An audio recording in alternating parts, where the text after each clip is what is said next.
It's March 30, 2020, and it's time to review five of the most outrageous, infuriating, or just plain baffling things that have happened lately. It's your Facepalm 5. Let's count them up.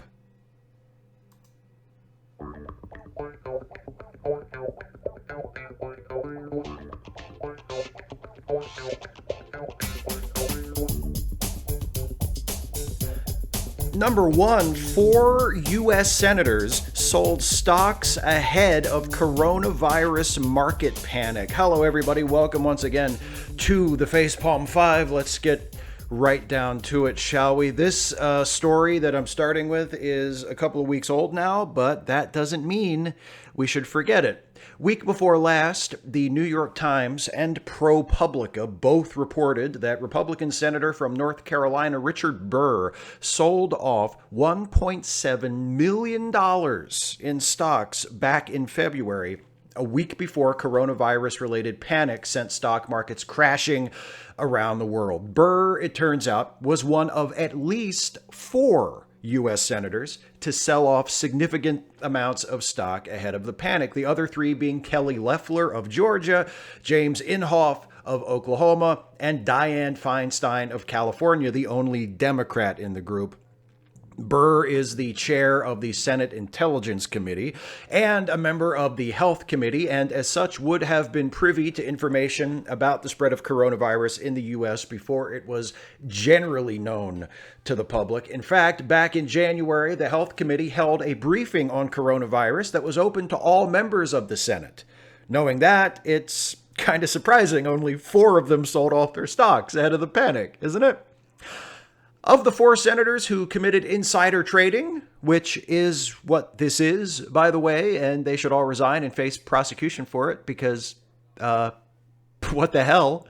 Burr has gotten the most attention because he not only sold off his stocks ahead of the panic, at around the same time, he also co-wrote an op-ed published on the Fox News website, of course, assuring people that everything was fine and there was no reason to worry, writing, quote, "Thankfully, the United States today is better prepared than ever to face emerging public health threats like the coronavirus, in large part due to the work of the Senate Health Committee, Congress, and the Trump administration."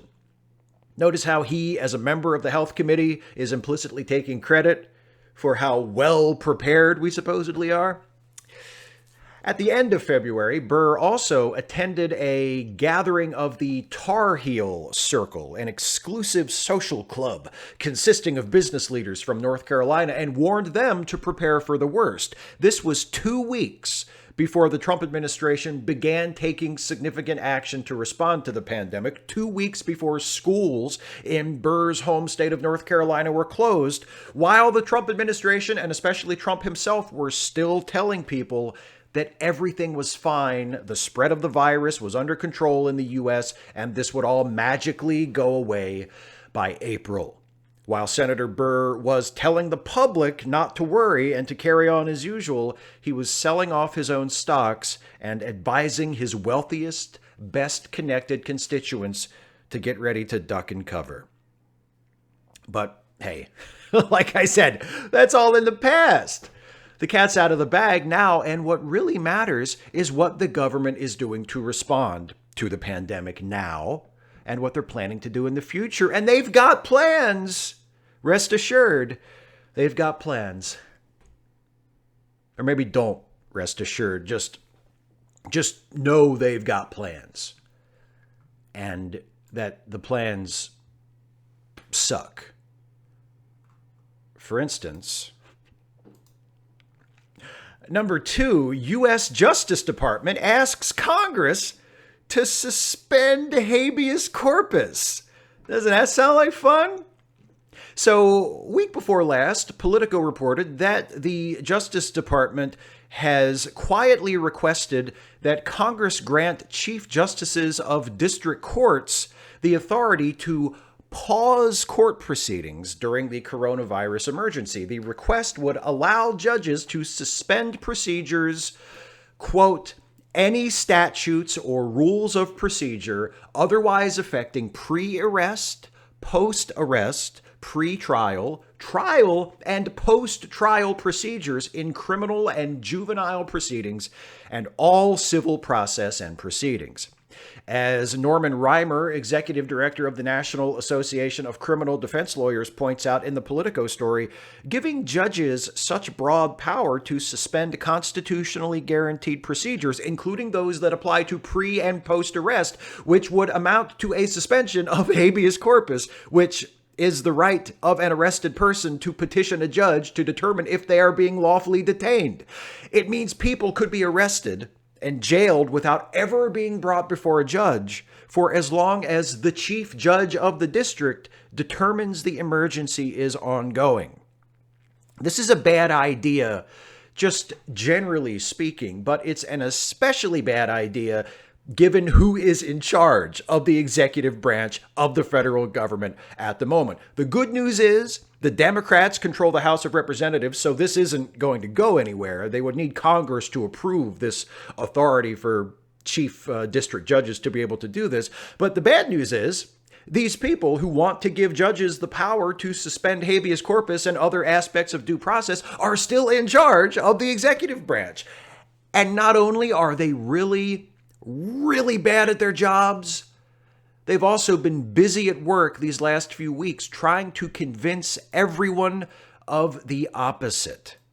Number 3, right-wingers demonstrate how to rewrite history in real time. On March 17th, Trump told reporters that he thought the coronavirus crisis was a pandemic long before it was called a pandemic. He was lying, obviously. But even for Trump, it was a remarkably bold, brazen lie. And I feel like I keep having to say that because Trump keeps superseding his own standard of shameless, self-serving. It's really the only accomplishment of his presidency, when you think about it, managing to constantly one-up himself when it comes to going on TV and spouting the most outrageous bullshit you can imagine. But it's not just Trump. They're all doing it. For 2 months, most of the Republican Party and right-wing voices in the media fell in perfect lockstep behind Trump, insisting that COVID-19 was no big deal, the threat was being exaggerated in order to scare up extra funding for government programs or hurt Trump's re-election chances. And now that schools are closed, millions of people are sitting at home, grocery store shelves are bare all across the country, and oh yeah, the United States has more confirmed cases of COVID-19 than any other country. They're all pretending like they've been taking this super seriously all along. Earlier this month on his Fox News Channel show, Sean Hannity called concern about the coronavirus a hoax being used to bludgeon President Trump. Then, 9 days later, on his show, Hannity declared, quote, "This program has always taken the coronavirus seriously, and we've never called the virus a hoax." And notice how carefully worded that is. He says he never called the virus a hoax. Technically true. He implied the threat it represented was a hoax, and a politically motivated one at that. And when he wasn't using the word hoax, he was still using his program to mislead his audience into believing that there was no threat, that healthcare infrastructure in the United States was more than equipped to care for everyone who was going to get sick from the virus, and that anyone who said otherwise was only trying to hurt poor, innocent President Trump. You're all on TV. You know this, right? We have you on video practically every day for months playing down the threat of this outbreak, accusing people who were calling for a more robust response of playing politics, echoing Trump's ignorant bullshit that this was just like the flu, that the WHO is probably lying about the number of dead, that state governors demanding federal assistance to buy ventilators and protective equipment for healthcare providers was just being greedy. We know you didn't take it seriously. We know you were telling people it was a hoax. We know you're full of shit now when you're trying to tell us otherwise. It's on tape. There are 4 lights.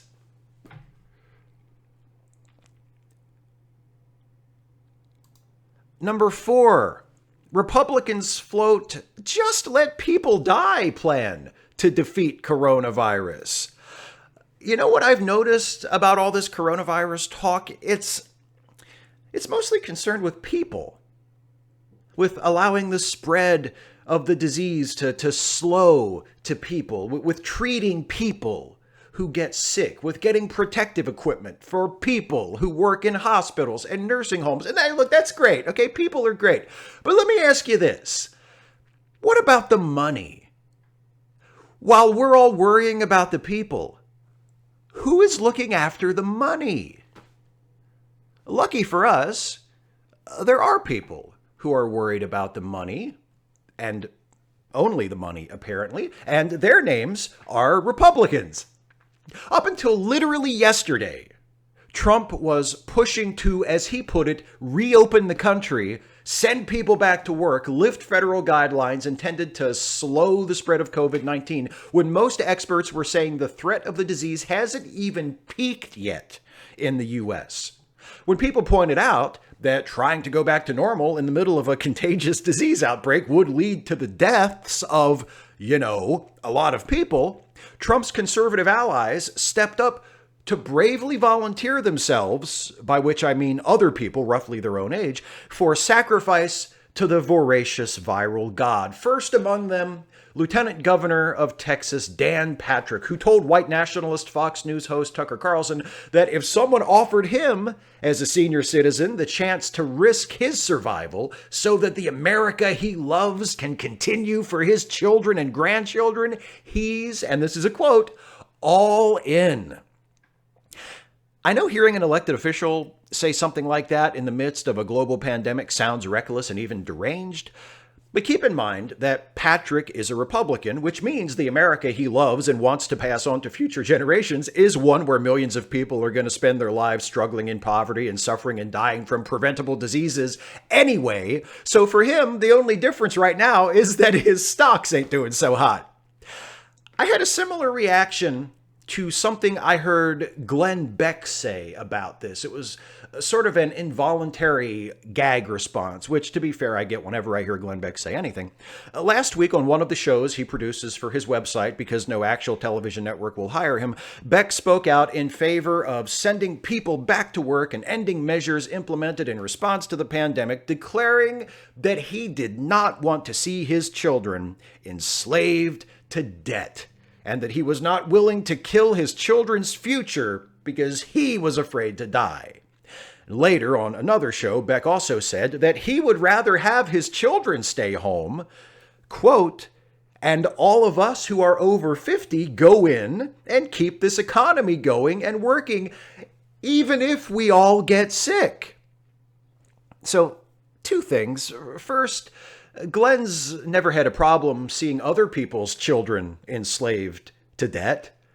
He's never had a problem supporting policies that rob other people's children of their future. But now that this coronavirus outbreak is fucking with his money, he's super concerned about the future of his children. Fuck you, Glenn. And second, Glenn,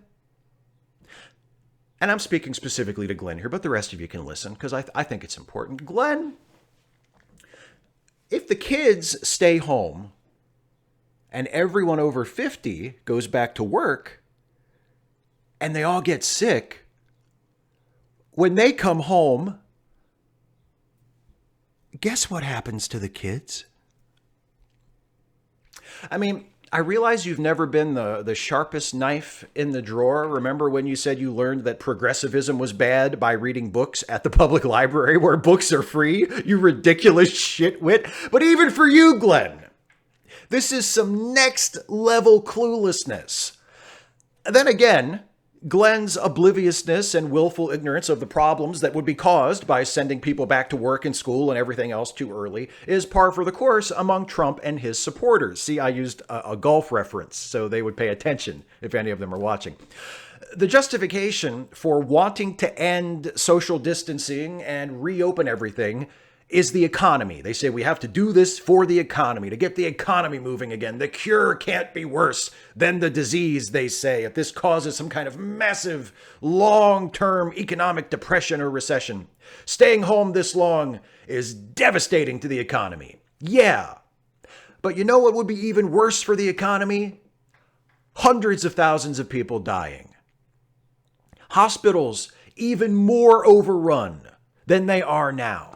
People in necessary fields who would be unable to go to work because they're too sick. Slowing the spread of the disease by telling everyone to stay at home as much as possible and avoid gatherings is not only the best thing for the people, it's also the best thing for the economy, you fucking ghouls. And now it's time for the segment devoted to some of the other things Donald Trump has done recently to disgrace the presidency and embarrass and or endanger the United States and the rest of the world. It's number 5, the further misadventures of Lord Dampnut. Please keep in mind, as always, the following is not a complete list. He did do one thing right. I want to start out on an uncharacteristically positive note for this segment. He did one thing right yesterday. That's just yesterday. He extended federal guidelines intended to slow the spread of coronavirus until the end of April, after spending the last week or so insisting that he wanted everything to be back to normal in time for Easter. Trump claims his sudden reversal was prompted by the science, and specifically data models showing that the rate of death due to COVID-19 would probably not peak in the U.S. for another 2 weeks. Trump's move to extend the federal guidelines won praise from the director of the National Institute of Allergy and Infectious Diseases, Dr. Anthony Fauci, who called it a wise and prudent decision, explaining, quote, "Dr. Birx and I spent a considerable amount of time going over all the data, why we felt this was the best choice, and the president accepted it." And that's great.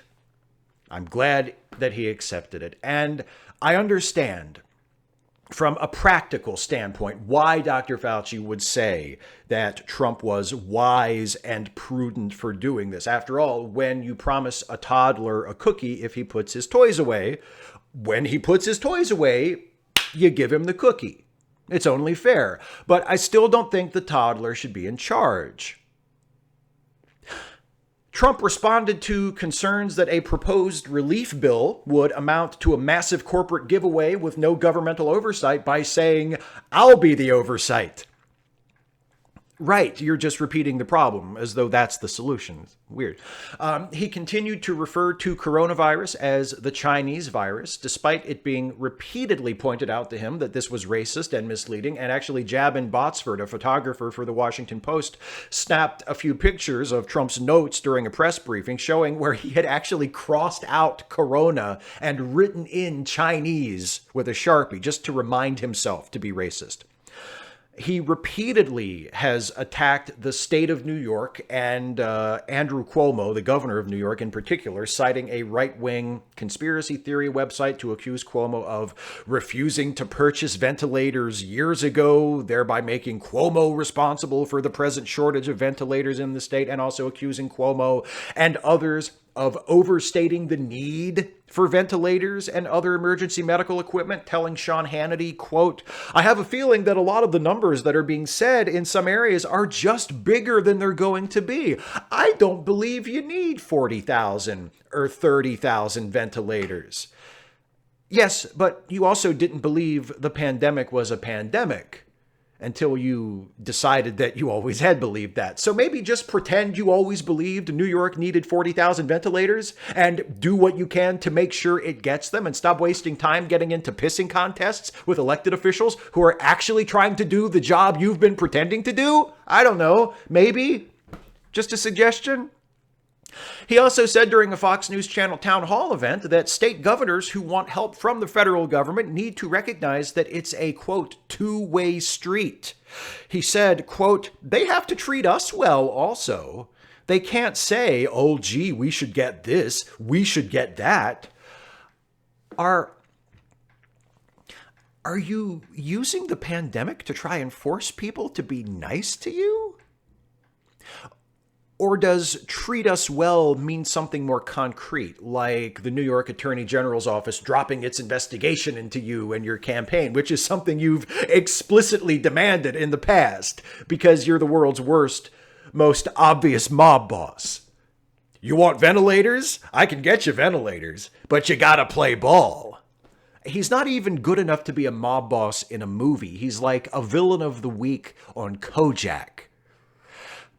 Just yesterday, during the same news conference where he announced he was extending the guidelines and being all wise and prudent, he implicitly accused healthcare workers in New York of stealing personal protective equipment, expressing his astonishment that a hospital that typically only used 10,000 to 20,000 protective masks was now demanding 300,000, saying, quote, "Something's going on.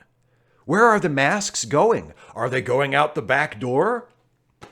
I mean, maybe the dramatic increase in demand has something to do with the major pandemic that is the only thing anyone's been talking about for the last month. Maybe hospitals need more protective equipment than they ordinarily would because of that? The thing you're talking to reporters about right now?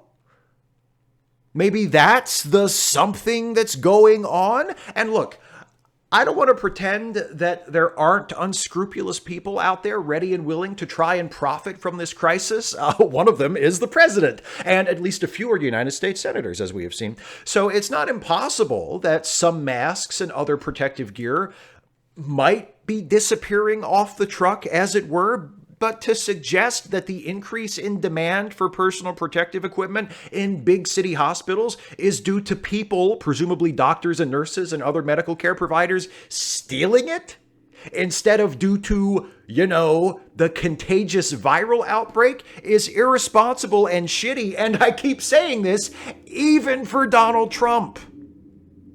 And finally, he took to Twitter last week to brag about how high the ratings were for his press briefings. He tweeted that because his ratings were so high, the lamestream media is going crazy. Trump is reaching too many people. We must stop him. Okay. I see where you're getting confused. You think people in the media are jealous of how high your ratings are. You think they're jealous of you. First of all, that makes no sense. Your press conferences are being carried on their news networks, so your ratings are their ratings. If all they cared about was ratings, and that's a big if. Am I right, everybody? If all they cared about was ratings, they wouldn't be upset. They'd be happy.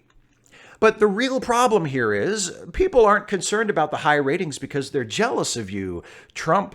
They're concerned because you habitually spread misinformation and racism and ignorance and self-serving propaganda. And that would be bad if anyone in your position did it at any time. But it's especially bad now during a time of crisis when it's more important than ever for people to have the most reliable information possible, when the president is you, a person who seems biologically incapable of telling the truth or putting any interest, no matter how urgent, ahead of your own ego.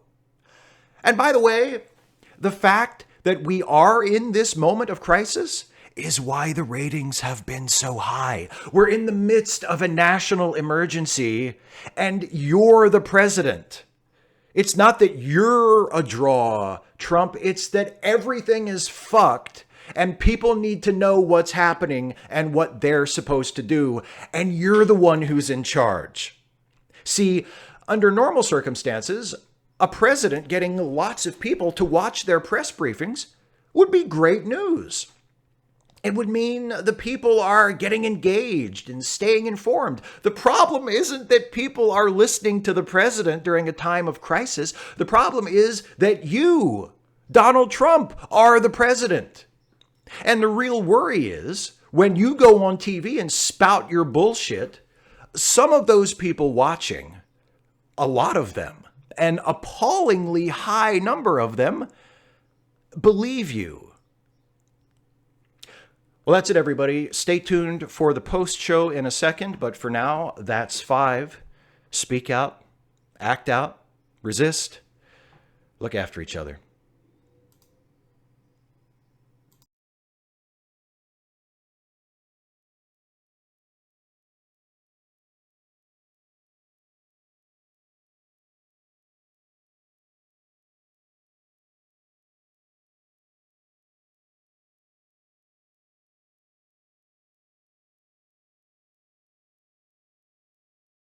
Okay, here we are back for the post show. I had my microphone muted for a second, but I've caught it because I'm a professional. Thank you everybody for sticking around. Those of you, as I say every week now, if all you wanted to hear was the sort of the first part, the official Facepalm 5 bit, you can stop watching now, and it will not hurt my feelings. I get a lot of comments from people who say I don't have time to watch an hour plus long live stream. I just want the Facepalm 5 stuff. That's why I put all that stuff at the beginning, and I go right through it without paying any attention to the live chat, keeping my ridiculous ad libs and improvisations to a minimum. So that part of the video is done. If that's all you cared about, thank you so much. And I appreciate you watching, and you can go now. But for everybody else who wants to hang around and talk to me in the live chat and do whatever for the next half hour, 45 minutes or so, however long this ends up going, you're welcome to hang around. Before I get too far into it, though, and before some random geek has to remind me, I want to give some shout outs to my newest Patreon patrons, my newest $5 or more per month Patreon patrons. And we'll just wait for the list to start scrolling back up. These folks are people who have just joined my Patreon campaign at a level of $5 a month or more just since the last Facepalm 5. And their names are Grumpy Old Nord. Thank you, Grumpy Old Nord. Scottius. Thank you, Scottius. La Duenda. Thank you, La Duenda. Blade Upton, who I saw in the chat earlier. Thank you, Blade. James. Thank you, James. Velociraptor. Thank you, Velociraptor. Isaiah Taylor, who I just got to meet in my patron hangout over the weekend. Thank you, Isaiah. And Eric Allen. Thank you so much, Eric. Thanks to everybody who is my patron at whatever level you are pledging, however much you're pledging, however long you have been pledging is how I mean to say that. And I mean that every time I say it, but I mean it especially with the coronavirus panic, with everybody having to hunker down and stay indoors, with a lot of people facing very, very uncertain economic fates in the near future. I appreciate all of you who are patrons of this channel, all of you who donate super chats in the chat, all of you who have given me a couple bucks on PayPal, whatever, and whatever way you have contributed to support this channel and support me continuing to do this. I appreciate you so much. And I want to give a shout out to all of you for doing that. And I want to give a shout out, just a much broader shout out to anyone during this crisis who has either become a patron of someone or continue to be a patron of someone, or who has commissioned art from an artist, or who has given a few bucks to somebody's GoFundMe. I mean, in these especially uncertain times, with a lot of people who are facing a lot of instability and a lot of uncertainty that they wouldn't have had to contend with without this pandemic, that is so important. And to all of you who have been able to do that, or all of you who have offered any kind of support to people, even if it's because I know not everybody can afford to do monetary support. That's part of the problem. And no shame in supporting people in whatever way you feel moved to and you're able to. But thanks to all of you for doing that. Whether I have personally benefited from it or not. I mean, especially from a selfish perspective, obviously, thank you to those of you who have supported me. But to those of you who have supported anybody during this time, especially, it's so important and so appreciated. And I thank all of you who have done so for doing that. So let's see what's going on in the live chat. Hi, everybody. Oh, look, speaking of super chats, there's a super chat from Vovacat17. Thank you very much. And it says, Moscow is on lockdown. The riot guard is on the streets. We are restricted to our homes. Me, a liberal, feels really bad that the government does that. However, that's probably a right thing to do. Yeah, we have not gotten, obviously we don't have riot gear in this. Oh, by the way, a super chat earlier from Danny C. Thank you, Danny. We don't have the riot guard in the streets. We just got here in Maryland, where I live, my state. The governor just issued a stay-at-home order today for the first time. It had been sort of a strong suggestion up to this point, but now there is a stay-at-home order. Like, please, unless you're going out to get food or for some other necessary thing, please stay at home. But we don't have people patrolling the streets, thankfully. But yeah, I mean, people need to stay home. Like the end result is necessary. People need to stay home. And Zach Cody, thank you, or Jack Cody, thank you for your super chat as well. I really super appreciate it. Here's a big super chat from Aaron O'Connell. Thank you so much. And it says, please donate it to someone in need. I will happily do that. I'm lucky to still be employed full time, and what to help you and get connections. I still got you on Patreon. Trans rights matter. Protect trans kids. I will donate that $99. If anybody else, if Aaron or anybody else in the super chat right now has a suggestion for like a charity or someone or someone's GoFundMe or something that you would like me to funnel that to, I'd be happy to do that. But if not, maybe I'll just do the best I can to figure it out myself. But yeah, thank you so much for your generosity, Aaron, and I will definitely make sure that I pass that on. I will not keep that $99. I will pass that on to someone who needs it more than I do. That's super generous of you. Thank you.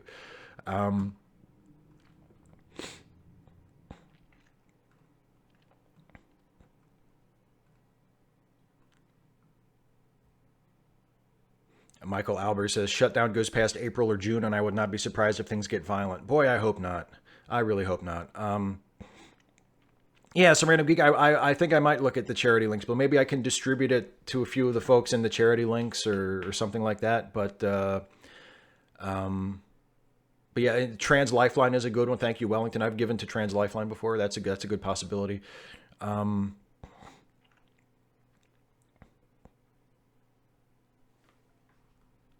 Oh, okay. Here's a question from Douglas Sharon. Where did you get the Michael Worley character? Okay. Worley comes from, he began as a straight parody of a real guy named Michael Voris, who does like traditionalist Catholic right-wing extremist sort of videos on YouTube and has for many years. Worley began as just a parody of him, but now he's more of a broader sort of satire of religious extremism and traditionalist Catholicism and right-wing politics. He's just a character that I can sort of use to parody those kinds of people and that kind of thinking. So he sort of came from that. The kernel, the seed from which he grew, though, was a parody of Michael Voris. Super chat from Sean Bolton. Thank you very much, Sean. Much love. Comments on how we're doing in the UK. Yeah, things in the UK seem to be even a little bit more frazzled than they are here. That's the impression I get from friends of mine in the UK. I don't really know, but it seems to be even more chaotic than it is here. Now, obviously, the Prime Minister has tested positive for COVID-19, and to date, the President of the United States has not. Here's another super chat from Caleb Horn. Thank you, Caleb. How about when we propose that certain people want the country to stay shut down because that would hurt the economy, which would hurt him in the polls? Yeah, that he has said that a couple of times. He said that to a reporter the other day, didn't he? I think I saw that clip played on John Oliver this week's new episode of Last Week Tonight, which was excellent. Where he said, the reason why people were against him wanting to open up the country by Easter is because they wanted it to stay closed because it would hurt him in the polls. Like he is incapable of seeing the world from any perspective other than one that exclusively revolves around him. That's what I was sort of getting at when I mentioned in the first part of the video, how he cannot put any interest, no matter whose it is or no matter how important it is, ahead of his own ego. Like he just does not know how to do that.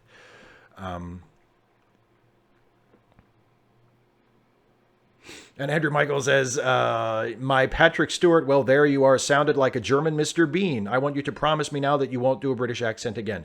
You know what? Okay, look, he's right here, okay? How dare you? How dare you talk shit about my Patrick Stewart accent when the dude is right there?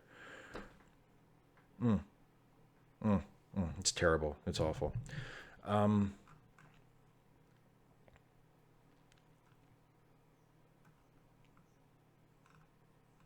And by the way, I will not promise that. Just so we're clear, I will not promise to never do another British. I will not promise to not do my Patrick Stewart again, for that matter.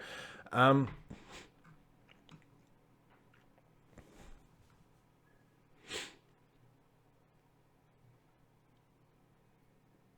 255 AD says, the other day I asked you if you'd ever been to the Hagerstown Water Park. Maybe don't go visit now. Good idea. I wasn't planning on it, but I will. That's a good idea. Um,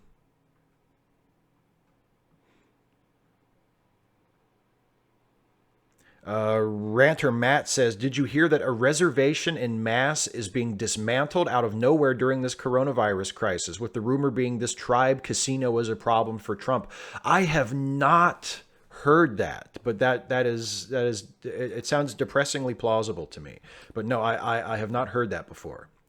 But yeah, I mean, it's sort of like, well, I don't know if it's true, but it checks out. Like it sounds completely completely reasonable given what we know.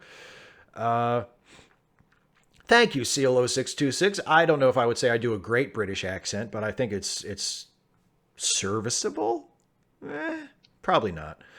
Um, Michael Albert says, speaking of Picard, should we expect a Trek actually on the full Picard season one now that it's done? I was writing it earlier today, and I'm going to finish writing it tonight after this is over, and possibly shoot it tonight. If not shoot it tonight, then shoot it tomorrow, and it'll be up on Wednesday. Yes. So short answer, yes, you can expect one. It'll be sort of the episode by episode thoughts on the second half of the season, and then overall thoughts on how I think the whole season turned out. So yes, that video is coming. Miguel Acampo says, have you heard about last week that a white supremacist terrorist attempted to bomb a hospital? Luckily, he was killed by the police in a shootout. I didn't hear about that. I guess I missed that one. I'm glad that I'm glad that he's dead and that he didn't blow up the hospital.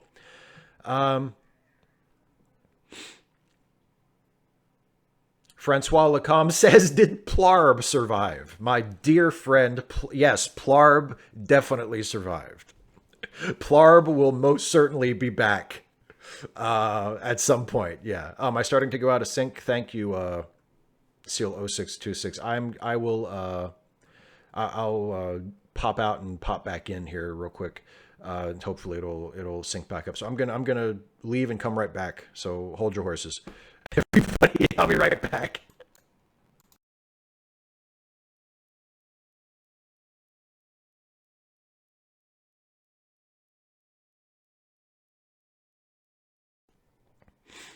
Okay, I'm back. And now I see some random geek saying I was fine, but better safe than sorry. And now watch, it's probably going to go out of sync for real and I'll have to do that all over again. So apologies. Apologies if that happens. But anyway, some random geek also said, question, why do we have so much power in the position of the president like we do now? We've had this argument before. I don't have a problem with the amount of power that is constitutionally given the president. I think I don't really have a huge issue with that.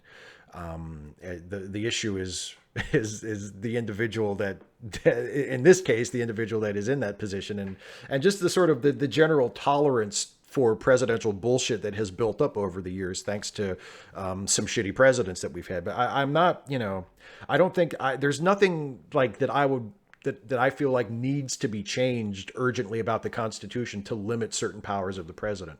Maybe we could take another look at the pardon power. I've never really been super comfortable with the presidential pardon. Maybe we could do something about that. But other than that, like, to me, I'm not worried about the constitutional powers of the president. I'm worried about the threat that someone like Trump can present in that role.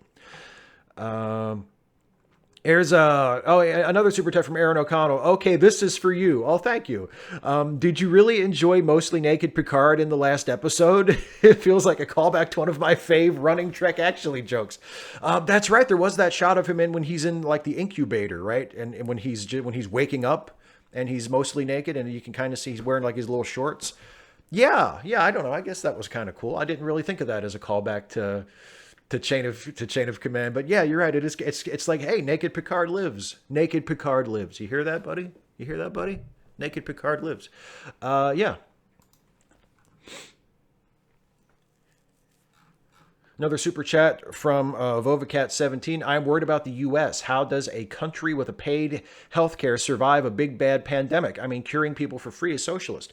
Well, I think that's the hypocrisy that we're starting to face, is that most people, even people who are like diehard free market Republicans, who are completely fine with healthcare being treated like a commodity, are being forced to admit that in a situation like this, you have to just treat people. You can't worry about the money, or the problem is going to get so big that people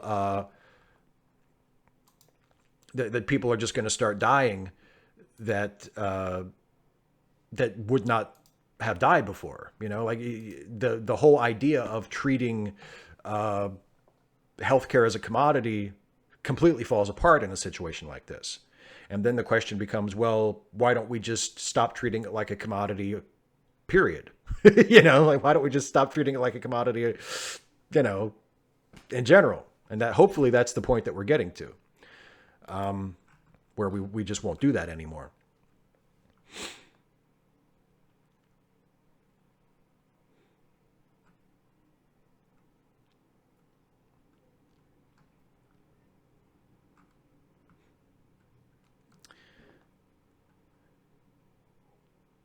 255 AD says, how does Michael Worley rationalize supporting politicians who aren't separatist Catholics? I think with Worley, I think he rationalizes it the same way that a lot of real life conservative Christians rationalize supporting Trump, who is the antithesis of everything they claim to stand for as Christians, which is they see him as someone who will hurt the people they think deserve to be hurt and will implement policies that they want to see implemented. And that supersedes their religious concerns, I think. And so that part of Michael Worley is my way of commenting on the hypocrisy of religious people who are some religious people, not all religious people, obviously.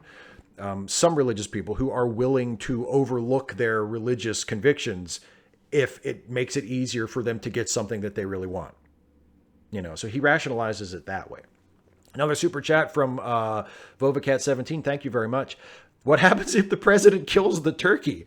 I guess they have that turkey for Thanksgiving, right? I mean, what else? I don't know. I guess they have a space opens up at the turkey sanctuary, right?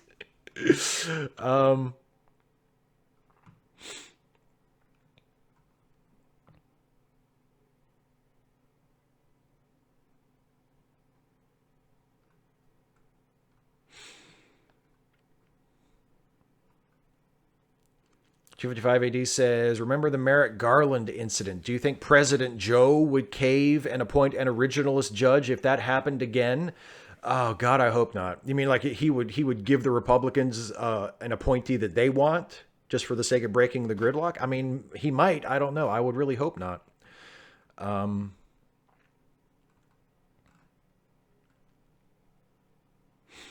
this is an interesting one. Another super chat from Nastasia Reamerman.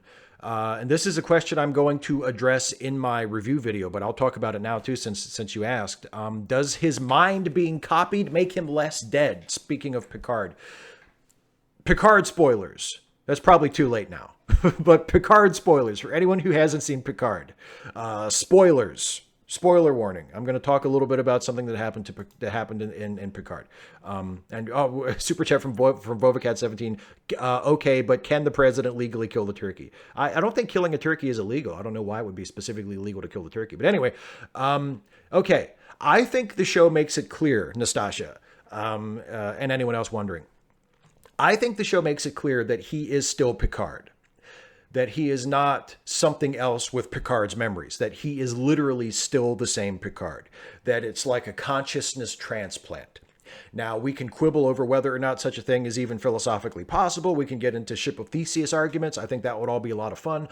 But in terms of matters of canon and what the show is presenting to us as the fact of the fiction, what is actually happening in the world of the show, I think we are meant to believe, and we are being told through the show itself and also through word of God from the creators, that yes, it does make him less dead, That it's not so much that he was copied, it's that he was transplanted. His consciousness was moved into another vessel. As if I can go into a really terrible if I can go into a broken Matt Hardy impersonation.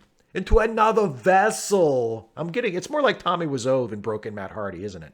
I'm really bad at that. I've never done a broken Matt Hardy before, and now I know why. No, I think it does make him less dead.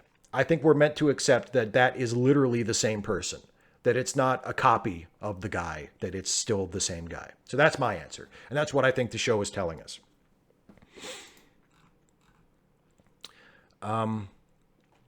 Snake Bit Cat says, clothed Picard is dead. Long live naked Picard. Yeah. Yeah. Okay.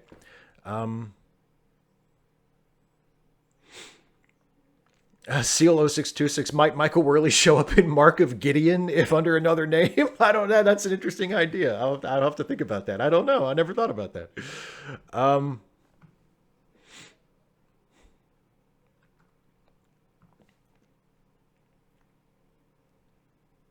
Michael Albert, I wanted there to be a line. You couldn't have given me hair.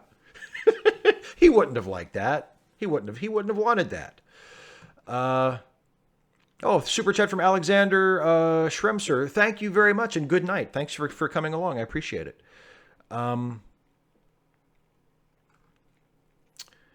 Is Picard is Picard doing a Ghost in the Shell? Kinda, I think. From what I know of Ghost in the Shell, which isn't much. I'm not super familiar with it, but I think that's sort of the idea, maybe a little bit. And yes, Francois Lecomte points out transferring consciousness has been done before in Star Trek. Yes, absolutely. There's really nothing. I mean, I can understand people being uncomfortable with it. I can understand people thinking it's a little weird or a little out there, but there's really nothing unprecedented about it in Star Trek canon. Like it's a series of things that have already been established and that we have already largely accepted that are just being sort of put together in Picard now. You know, yeah, and Vovacat 17, another super chat says, you are literally asking if Picard is dead or alive in the show that has the freaking transporter, king of all the it kills you discussions. Exactly. And the end of all these discussions really has to be, as I have quoted numerous times, the refrain from the Mystery Science Theater theme song. Just repeat to yourself, it's just a show. I should really just relax. It's just a show. It's all made up. And it works however the people who are making it up say it works. So if they say that's still the same Picard, just in a different body, then that's the way it is. Whether you don't have to like it. You don't have to like it. But that's just the way it is. Yes, and Nastasha's. I think Thomas Riker proves that the transporter is a suicide machine. It could be. I mean, again, we're told in the show that that's not the way it is. So I think we have to accept that. If the show tells us, no, the transporter doesn't kill you, it works this way, and that, I mean, I think we sort of just have to accept that that's the way it works, even if scientifically maybe that doesn't make a lot of sense, because it's a made-up fictional world and it works however they say it works.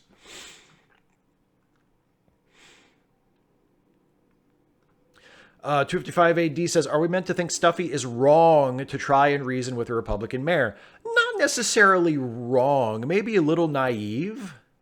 Maybe a little too hopeful. I don't know if I'd say necessarily wrong. I don't know if it's necessarily always wrong to try or to have hope. But I'll just put it this way. It's going to be a very important part of Stuffy's character arc this season.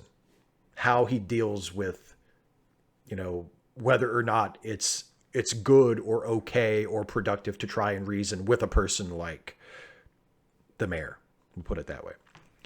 Orion McMurray, do you think it's annoying the amount of adjectives that Trump uses? Yes, the adjectives, the ad-libs that go nowhere in the middle of scripted speeches, the little bits that he does when he's reading a speech and he reaches the end of a sentence that kind of makes a point, and then he'll, instead of just going to the next part, he'll stop and like comment inanely on his own speech, where he'll go, it's true, it really is terrible. You know what I mean? I hate that. He does that all the time. Like, we don't need you to offer your own half-assed, banal commentary track to the speech that you are in the act of reading. Just read the fucking words on the teleprompter, for fuck's sake. CLO626, can you think of any way in which Hugh's death benefited the story? I can't. Nah, I mean, it felt kind of anticlimactic to me. I'm not like I was. It didn't ruin the show for me. It's not. Oh, I'll tell you what. I do have one possibility, and this might not be enough for you. If those for anybody who was sort of pissed off about the way that character was handled, it may not be enough of a justification for you. But sometimes when you're writing stories, you do something now so that you can do something else later. So the payoff, if you want to call it that, of writing Hugh that way, could be seen as in the last episode when Seven kicks the villain over the ledge and says, "This is for Hugh," right? It gives Seven some motivation, and it allows that moment to have a little bit more meaning. So maybe you could look at it that way. But did it benefit the story in any sort of major way? I guess not really. And it's not one of my favorite parts of the season, but maybe what I just said.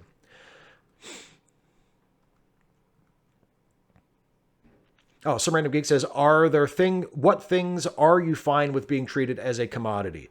I would say things that maybe aren't luxury items, things that aren't necessities, things that people don't need to live. I'm fine with being treated as commodities. Even things that are like luxury versions of things that people do need. For example, I think that transportation should probably be treated as a need that everybody has access to. I think everybody should have access to transportation because I feel like that's just something that everybody needs to have in order to live and have a good quality of life. You have to be able to move around, to travel. But that doesn't mean that every single automobile should be the same price or that you should be able to just go get any kind of car you want, like a luxury item, like a sports car or like a really, really nice car with a lot of features. I'm fine with that being like super expensive or being treated as a commodity. But necessities, I don't think should be treated as commodities. Yeah, Cast Iron Chaos says Star Trek has never been scientifically accurate. It's magic science, always has been. Yes, exactly.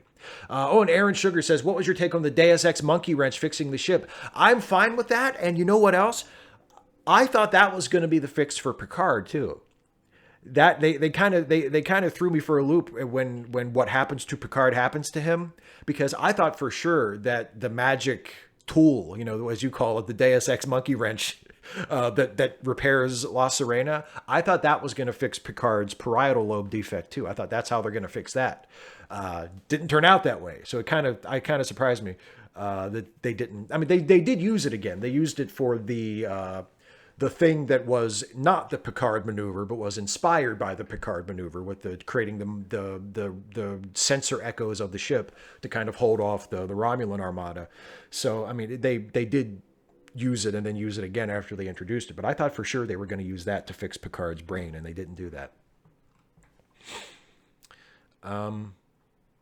Michael Albers says, it is just a show, but I think with computers and AI and biology, we could be approaching the point where brains can be mapped, but we don't understand the nature of consciousness. Yeah, that's true. I mean, I think at a certain point, it's just a show has to take over, because you just sort of have to accept that if the show tells you this is still the same person, even if we don't know if that would even be possible in real life, it is just a show, and you just have to sort of say, okay, well, I'll go along with it.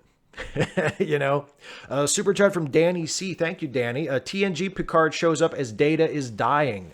Could be interpreted as spirit or ghost of real Picard showing up to comfort a dying friend, or just a glitch as Data dies. Interpretation depends on one's beliefs. Exactly. It could also, you could interpret it as maybe Data able, because Data in the simulation does appear to be aware of things that are happening outside the simulation somehow.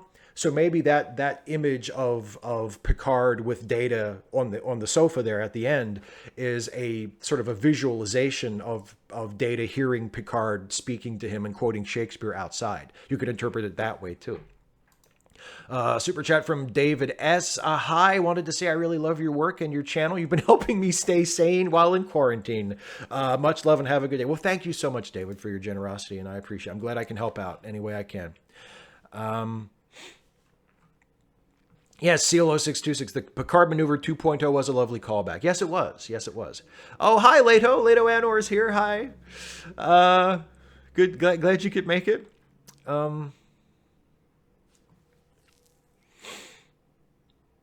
CLO626. Yes, I am convinced that, I don't know if I'm convinced that there was a parallel Borg plot, but I do think that there was a lot with the Borg stuff that was unexplored that could have been. There were a couple things in the season that were like that I'll go into more detail in my video on Wednesday. But yeah.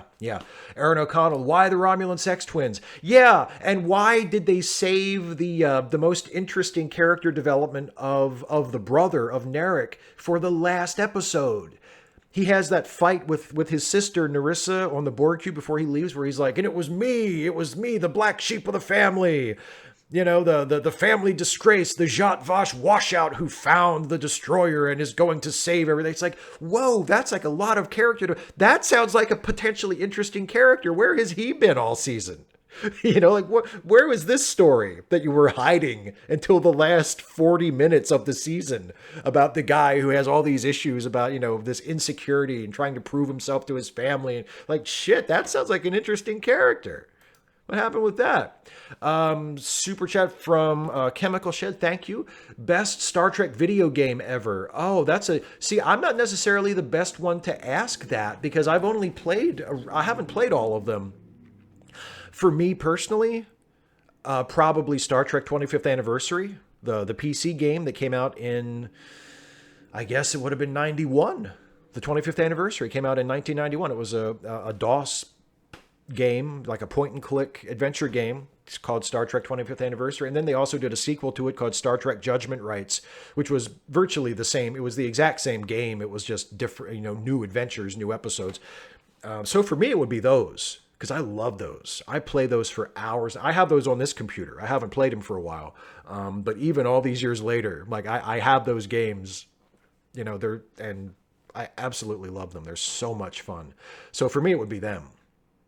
But people who have played more recent games might have some better suggestions. But for me, it would be them.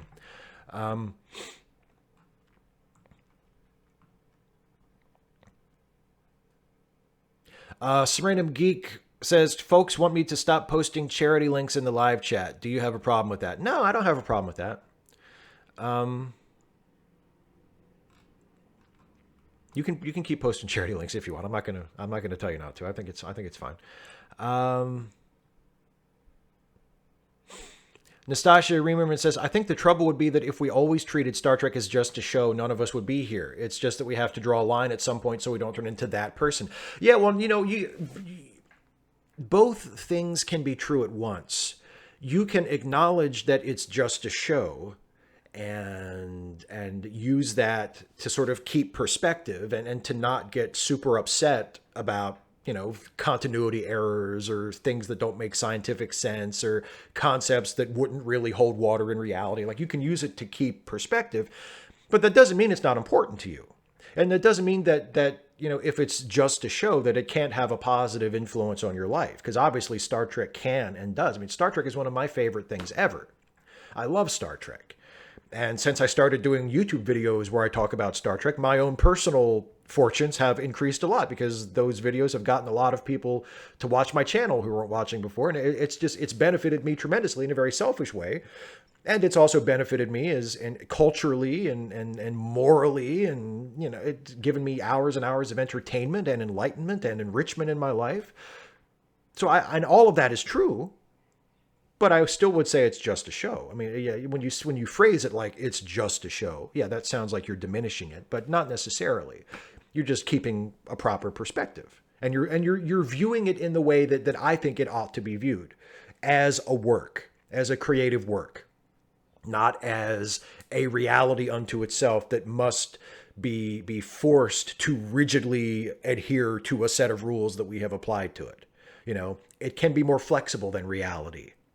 It can be more supple, more breathable, more changeable than reality because it is a work, because it is a creative construction, you know. But it doesn't mean that it can't be super important to you, because obviously it's super important to me and I love it a lot. 255 AD says, if it wasn't really you, would you want your consciousness to be copied and put in a clone so your wife can have you back if you die? Yeah, sure. Yeah. Oh, yeah, sure. Even if it's not really me. Yeah, give her an extra Steve. If she would even want one. Maybe she wouldn't want. Maybe she'd be like, you know what? I'm good.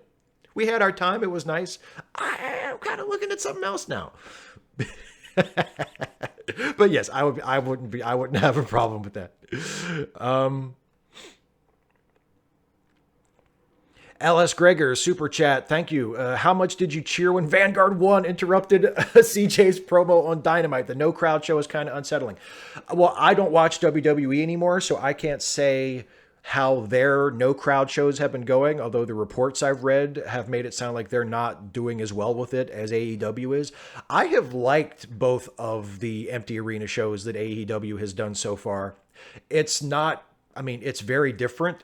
I obviously much prefer having a crowd there, but I think AEW has dealt with it a lot better in the two shows I've seen, in the two shows that they have done since they couldn't have the crowd there anymore, than it sounds like WWE is doing. So I've enjoyed both shows. I think the wrestling has been good, and I think the gimmicks and the way they've done promos and stuff to sort of fill the time and adjust to not having a live crowd there has been very well done. I think they're dealing with the circumstances as well as they can be.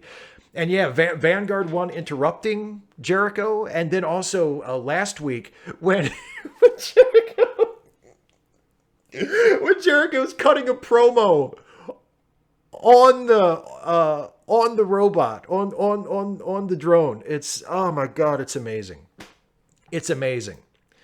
Oh, here's a super chat from John Gingras for $100. Thank you, John, so much. Very, very generous. Says, I have no PayPal. Please split this between you and Leto Anor. I think the finale of Picard was very beautiful.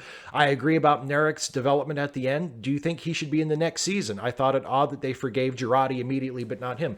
I will split that with Leto. Thank you very much, John. I really appreciate that. I don't know if Leto's definitely not going to be in the next season of Picard. That'd be cool though if she was.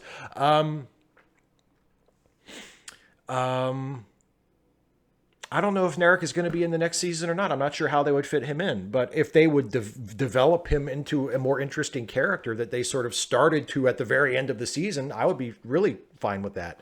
It is a little weird that, like, they kind of, I guess the idea was that Girardi only did what she did because she was influenced by the mind meld from O, so they're kind of letting her off the hook on that, but it does seem a little weird that they're sort of like, oh, never mind, she's cool, she's good, we don't have to turn her in anymore. Like that, it does feel like they're kind of smoothing it over in a hurry at the end and hoping that we just don't really make too much of a fuss about it, you know? Zach Cody says in another super chat, I want to point out that Disco has the most realistic warp jump to date. There's a scene that is within 1 second of what the travel time would be in real life. I did not know that. That's very cool. I had no idea. Ellis Grigger says, I think Cody's promo in the first No Crowd show was pure genius. I agree. I thought Cody's promo was excellent. Was very, very good. Brian Borrow says Biden 2020. Yeah, if he's the nominee, then from your lips to the electorate's ears. Let's hope so. Oh,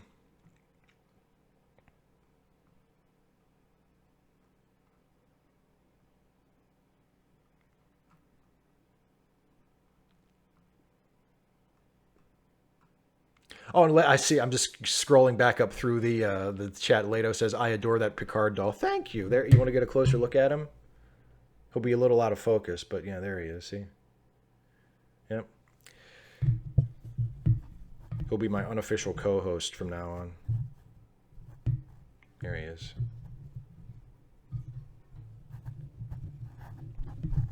There he is. Yeah, I adore him too.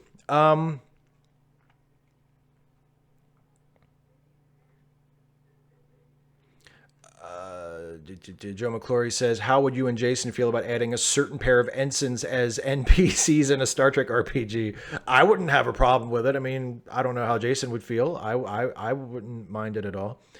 Serendum Geek says, is wrestling the most problematic entertainment that exists? The Japanese anime industry has blocked strict child porn laws in Japan. I would say, I don't know if wrestling is the most, I don't know if wrestling is more problematic than porn, or at least certain kinds of porn. Like, I think porn at its worst can be, or at least historically has been, a lot more brutal and exploitative than wrestling has been. But then again, I don't know. It's closer than a lot of people might think. Wrestling at its worst is pretty fucking bad. Is dangerous and violent and exploitative and trashy and all kinds of things. Like that, it's extremely problematic. I don't know if I'm comfortable saying it's the most problematic form of entertainment, but it's extremely problematic. Less so now in the United States than it has been for a while. But yeah. Troubleshooter 125, did you hear that Rodney Howard Brown was arrested? I did not. No, I did not. Steven Deswan, hello, Steve, just got here. AEW doing the empty arena shows much better indeed. Also, I just caught Star Trek Picard with the free month of CBS All Access. Well, good for you. I hope you enjoyed it. I hope you liked it. Or if you didn't, at least you didn't have to pay for it, right? Yeah, Leto, you couldn't be in Picard. You drool all over Patrick Stewart. Well, they just have to write you that way, so it would make sense, right? So that it wouldn't be you. You would be a character that had the hots for Picard, so it would make sense. So you wouldn't be someone who was like supposed to be an admiral, and you're sitting across the desk just making moon eyes at him, like. I'm sorry. What did you say? What did you say, Jean-Luc?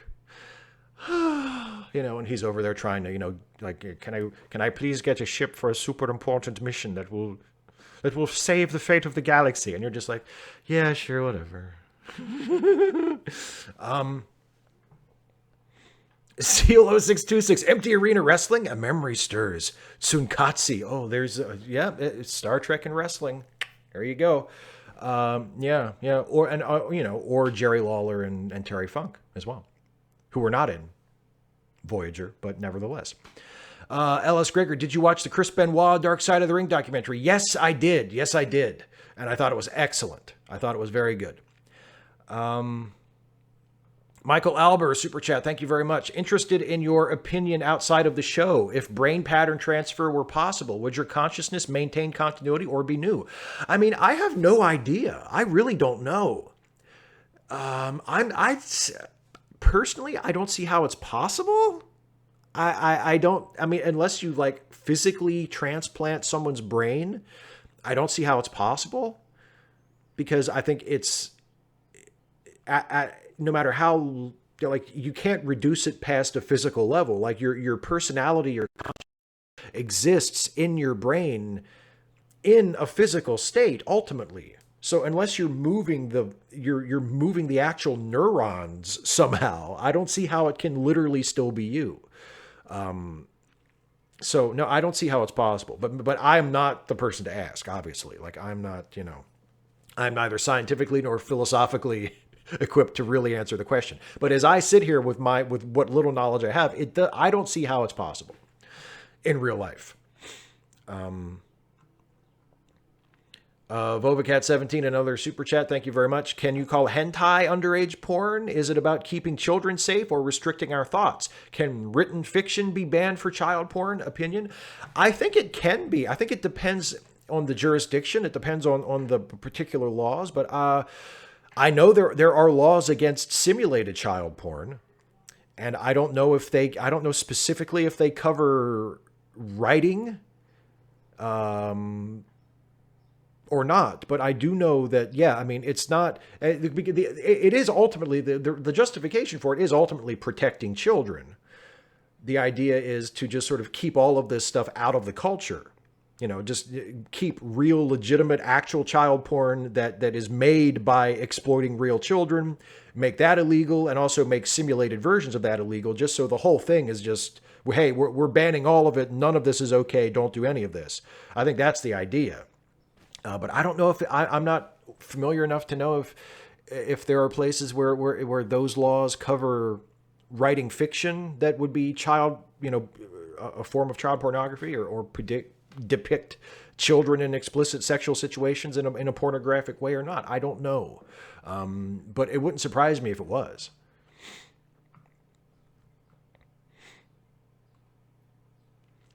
Steven Deswan, says, I did enjoy Picard. I'm probably going to keep All Access to watch Season 2. Such a cliffhanger at the end of Season 1. I normally don't get emotional at TV shows, but did at the end of. Well, I'm glad you liked it. I'm really glad you liked it. I didn't quite get emotional at the end of it, but but I did overall. I really enjoyed it, and I will I'm going to do a review video that will go up on Wednesday where I will talk at some length about the things I don't think worked about the show, but overall I did really enjoy it, and I think it will be on balance a positive review because there were parts of it that I absolutely loved that I thought were just about perfect. So yeah, I'm really glad you liked it.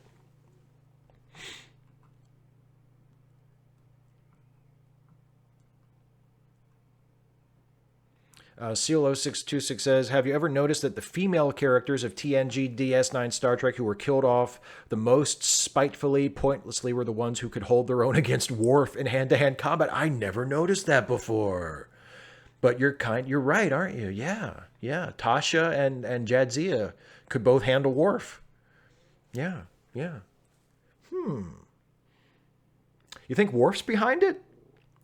You think Worf has killed a few more people than than we originally thought? I don't know. Where was Worf when Tasha was being zapped by Armus?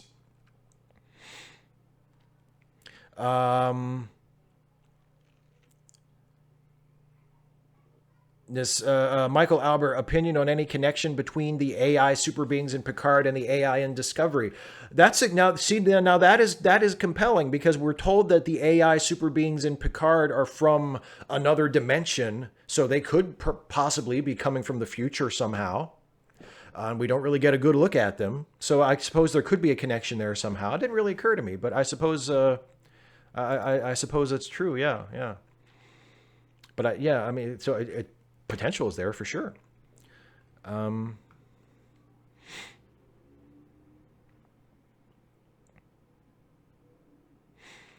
255 AD says, there's a channel I follow where a guy has two dogs and he pretends they're a married couple because he breeds them once a year. It seems cute. Is that animal exploitation? I don't know. I mean, I don't know enough about it. I wouldn't want to say just based on that it definitely is, but maybe it is. It could be. I don't know. I'm really not sure. And Stevens is one says the Data Picard scene about had me crying. Yeah, that was a really good scene. I have thoughts about that scene, pro and con, but I will just say, judged on its own merit, just as a scene unto itself, I thought that scene was absolutely lovely. I thought it was a really, really nice scene.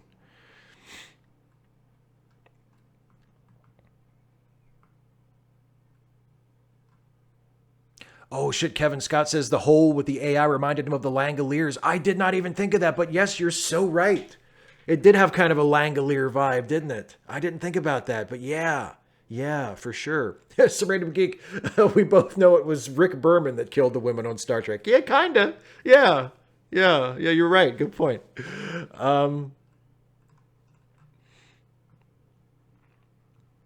And yeah, Aaron says it reminded of the Matrix. Yeah, that's the tentacles thing. Yeah, for sure, for sure. And I'm glad they were able to find a way to keep Brent Spiner on the show too. I think I agree. 255 AD says, how do I feel about deliberate dog breeding in general? It's hard to. I think there's probably a way to do it responsibly and a way to do it irresponsibly. I think it probably, it needs to be done in the presence of regulation. I don't think it would be ethical to just say, for people to breed dogs for profit. Like if you happen to have, a male dog and a female dog and they make puppies, like I don't think that necessarily in and of itself should be illegal. But if you're doing it over and over and over again for profit to sell the pups and there's no oversight, then I think I don't think that's a good idea. Voyacat17 says, yeah, Worf's probably not coming back. An old style Klingon would be CBS admitting defeat and putting Michael Dorn in new Klingon makeup. Rage.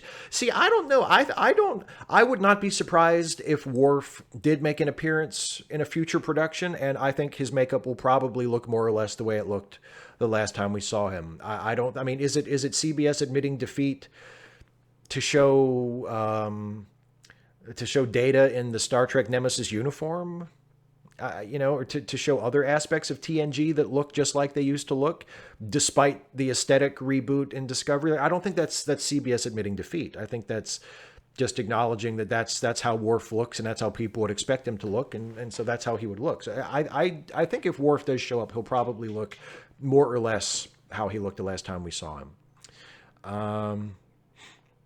Some random geek says, how about having Jesse Gender on the Ensign's log? I would love to have Jesse on the Ensign's log. And actually, I'm doing, maybe tomorrow if I have time, but definitely at some point this week, I'm shooting a couple of scenes to be in one of Jesse's videos, which I'm really super, super happy about. She offered me a little part to play in a video she's producing coming up. So I'm definitely going to we're going to collaborate in that way for sure.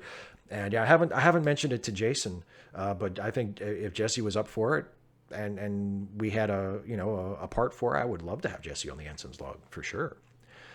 Nastasia says, did you read The Last Best Hope? No, I did not. But I've heard other people say that Worf was the captain of the Enterprise in the comics and the novels leading up to the Picard series.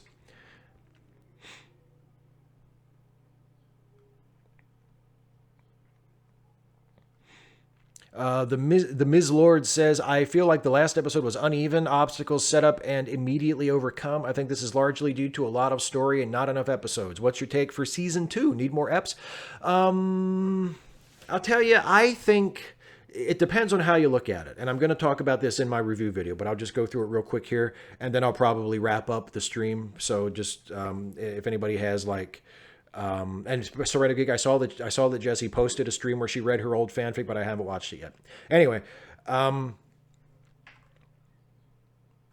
think if you look at Picard in terms of plot, that there were too many episodes. I feel like the plot that they had felt stretched over too many episodes.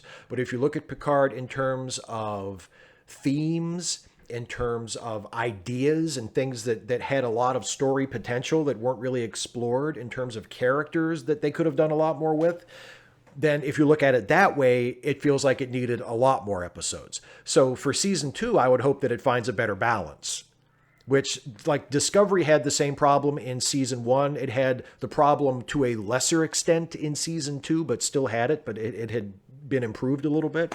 So I hope Picard for season 2 improves it. I hope they find a better balance, because the one thing you can say, you can criticize the newer Star Trek shows all you want, but you can't say that they're lacking in ideas.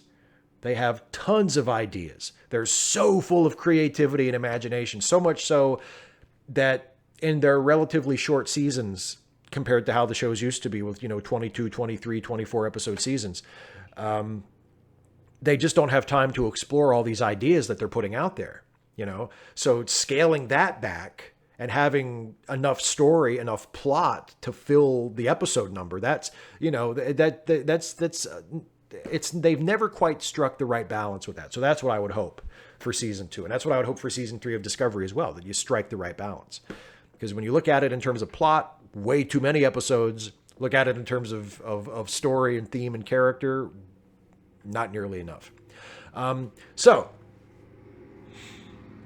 Troubleshooter, would I say that Picard was more about character interaction and development than plot? No, I would not. I think its best moments are more about character interaction and character development for sure. But I think as a series overall, I would not say that it was more about character than plot. No. I think it was a lot about build up and then payoff. And the payoff didn't always live up to the build up.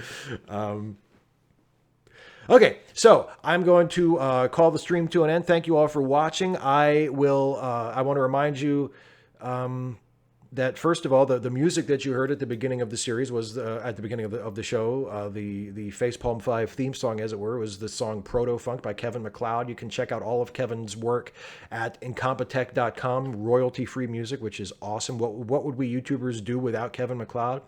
I also want to remind you that in addition to YouTube stuff, I co-host a couple of podcasts as a part of the Let Me Listen podcast family. They are Late Seating, the movie review podcast, and the Ensign's Log, the Star Trek themed comedy podcast, both of which I co-host with the hilarious and brilliant and much funnier than I am Jason Harding. The third season of the Ensign's Log will debut on Friday. So for those of you who have been waiting for season 3 to start, the hiatus is almost over. Friday is the first new episode of the Ensign's Log. You can listen at letmelistenpodcast.com. You can listen on SoundCloud. You can subscribe via RSS. Links are in the description box. Also, remember my Patreon, patreon.com/Steve Shives, if you want to support me as I continue to make YouTube videos. I really, really super appreciate it. $5 a month or more gets you a shout out during the Facepalm 5 and also at the end of scripted Regulation Trek Actually videos. Also, reminder of the charity links in the description below this video. If you have a few extra bucks and you want to help somebody out who is not me, there are links in the description below for folks who need a helping hand. If you can possibly throw a few bucks their way, or even just share the links if you can't afford to donate yourself, that would be super appreciated. I know I would appreciate it and they would appreciate it as well. And thanks to those of you who donated large super chat amounts to me, intending for me to then pass those on to other people, which I'm going to do as soon as I get off of the stream here. I really, really appreciate that as well. So that's it, everybody. Thank you all so very much for watching the Facepalm 5 this time. I will be back on Friday for a new edition of Ask Away. So I will see you then. And there will also be a new Steve and Stuffy premiering about half an hour before the Ask Away live stream. So watch for that as well on Friday. Thank you all so very much for watching. Thank you for joining me in the live chat. Sorry to those of you who asked questions that I didn't get to. It's just the way it goes. Nothing personal.